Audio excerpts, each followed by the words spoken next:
एक व्यक्ति अफगानिस्तान से 1 लाख रुपए का रूहानी इत्र लेकर आए थे, क्योंकि उन्होंने संत श्री हरिदास जी महाराज और बांके बिहारी के बारे में सुना हुआ था।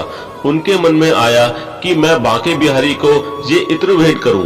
इस इत्र की खासियत ये होती है कि अगर बोतल को उल्टा कर देंगे तो भी इत्र धीरे धीरे गिरेगा और इसकी खुशबू लाजवाब होती है। ये व्यक्ति वृंदावन पहुंचा। उस समय संत जी एक भाव में डूबे हुए थे। संत देखते हैं कि राधा कृष्ण दोनों होली खेल रहे हैं। जब उस व्यक्ति ने देखा कि ये तो ध्यान में है, तो उसने वह इत्र की शीशी उनके पास में रख दी और पास में बैठकर संत की समाधि खुलने का इंतजार करने लगे। तभी संत देखते हैं कि राधा जी और कृष्ण जी एक दूसरे पर रंग डाल रहे हैं। पहले कृष्ण जी ने रंग से भरी पिचकारी राधा जी के ऊपर मारी और राधा रानी सर से लेकर पैर तक रंग में रंग गई।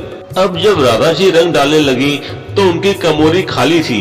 संत को लगा कि राधा जी तो रंग डाल ही नहीं पा रही हैं, क्योंकि उनका रंग खत्म हो गया है। तभी संत ने समाधि में ही रहते रहते तुरंत वह इत्र की शीशी खोली और राधा जी की कमोरी में डाल दी और तुरंत राधा जी ने कृष्ण जी पर रंग डाल दिया। हरिदास जी ने सांसारिक दृष्टि में वो इत्र भले ही रेत में डाला, लेकिन आध्यात्मिक दृष्टि में वो राधा रानी की कमोरी में डाला। उस भक्त ने देखा कि इन संत ने सारा इत्र जमीन पर गिरा दिया। उसने सोचा, मैं इतने दूर से इतना महंगा इत्र लेकर आया था, पर इन्होंने तो इसे बिना देखे ही सारा का सारा रेत में गिरा दिया। मैंने तो इन संत के बारे में बहुत कुछ सुना था, लेकिन इन्होंने मेरे इतने महंगे इत्र को मिट्टी में मिला दिया। वह कुछ भी न बोल सका। थोड़ी देर बाद संत ने आंखें खोली। उस व्यक्ति ने संत को अनमने मन से प्रणाम किया। अब वो व्यक्ति जाने लगा। तभी संत ने कहा, आप अंदर जाकर बिहारी जी के दर्शन कराएं। उस व्यक्ति ने सोचा कि अब दर्शन करे या ना करे, क्या लाभ। इन संत के बारे में जितना सुना था सब उसका उल्टा ही पाया।